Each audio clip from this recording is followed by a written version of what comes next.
અને હવે અન્ય સમાચાર વિશે વાત કરીએ। સ્થાનિક સ્વરાજની ચૂંટણી પહેલા ઈડબ્લ્યુએસ રાજકીય અનામતની માંગ તેજ બની છે।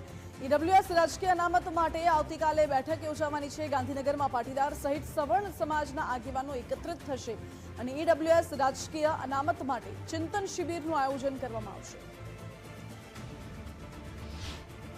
સ્થાનિક સ્વરાજની ચૂંટણી પહેલા ઈડબ્લ્યુએસ રાજકીય અનામતની માંગ વધુ તેજ બની છે, તીવ્ર બની છે અને આ માંગને લઈને આવતીકાલે રાજ્યના પાટનગર ગાંધીનગરમાં એક મહત્વની બેઠક મળશે।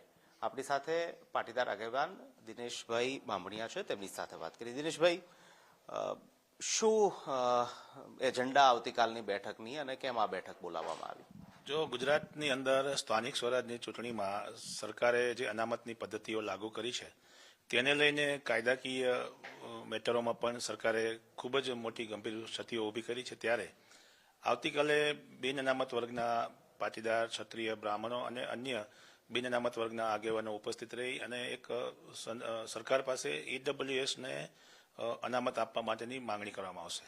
આ પ્રાથમિક બેઠક છે અને પછીના જે કંઈ નિર્ણયો નક્કી થશે એ મુજબ આગળની કાર્યવાહી કરવામાં આવશે। મુખ્ય માંગણી એ છે કે સરકાર સ્થાનિક સ્વરાજની ચૂંટણીની અંદર આર્ટિકલ 16(4) મુજબ અમને જે રિઝર્વેશન આપવામાં આવ્યું છે એ રિઝર્વેશનને લઈને અનામતની પ્રથા દાખલ કરે, કારણ કે દરેક સમાજને પોતાની વસ્તી પ્રમાણે રિઝર્વેશન મળે એવી અમારી માંગણી છે।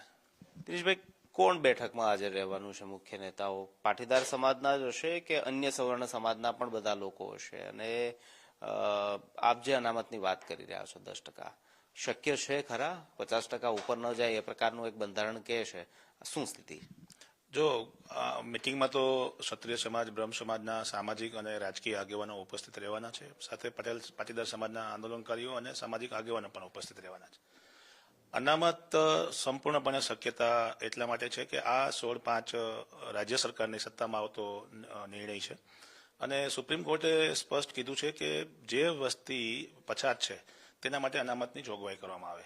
આપ જાણો છો કે ઈડબ્લ્યુએસ 2019 પછી લાગુ થયા પછી રાજ્યની અંદર 49થી વધારે પણ રિઝર્વેશન લાગુ છે અને સમગ્ર દેશમાં લાગુ છે।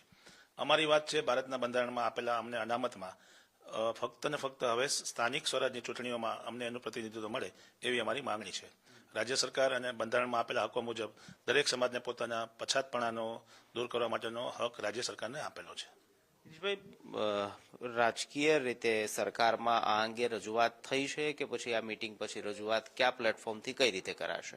2022ના જ્યારે ઝવેરી કમિશનની નિમણૂક થઈ ત્યારથી લઈને અત્યાર સુધી લેખિત અને મૌખિક ઘણી બધી વખત રાજકીય રીતે રજૂઆતો મુખ્યમંત્રી અને સરકાર લેવલે થયેલી છે। આ જે મિટિંગ આવતીકાલે છે એમાં કઈ રીતે આગળ વધવું, ઓલરેડી અમે ગુજરાત નામદાર હાઈકોર્ટમાં અમારી પિટિશન ચાલી રહી છે અને સાથે સાથે આગળની લડાઈ માટે પણ અમારી તૈયારી છે। બંને માતૃ સંસ્થાઓના આશીર્વાદથી આવતીકાલે આ મિટિંગનું આયોજન થઈ રહ્યું છે અને મિટિંગ પછી જે કંઈ નિર્ણયો લેવામાં આવશે દરેક સમાજના આગેવાનો દ્વારા એ પ્રમાણે સરકારમાં રજૂઆત કરવામાં આવશે। અચ્છા, છેલ્લો પ્રશ્ન કે રાજકીય નેતાઓ, ધારાસભ્યો કે સાંસદો પણ આવતીકાલની બેઠકમાં કોઈ ઉપસ્થિત રહેવાનું છે? શું એમનો પણ ટેકો છે? કારણ કે ઘણા એવા ધારાસભ્યો, હાર્દિક પટેલ હોય, પુરુષોત્તમ રૂપાલા હોય, એમને પણ ખુલ્લું સમર્થન કર્યું છે કે 10% ઈડબ્લ્યુએસ અનામત જે છે તે હોવી જોઈએ। ઘણા બધા સંસદ અને ધારાસભ્યોએ અમને લેખિતમાં પણ આપ્યું છે। આવતીકાલની મિટિંગ સામાજિક અને રાજકીય આગેવાનોની છે, પદાધિકારીઓ આવતીકાલે અમે અપેક્ષિત નથી કર્યા, પણ કોઈ આવે તો અમે એને આવકારીએ છીએ। અમારો નેક્સ્ટ સ્ટેપ જે છે એ 182 ગુજરાતના તમામ વર્ગના ધારાસભ્યો પાસે અમે સમર્થન માંગીશું, તમામ એમપી પાસે સમર્થન માંગીશું, ચાહે કોઈ પણ વર્ગમાંથી આવતી, કોઈ પણ કેટેગરીને આવતા સંસદ ધારાસભ્યો હશે।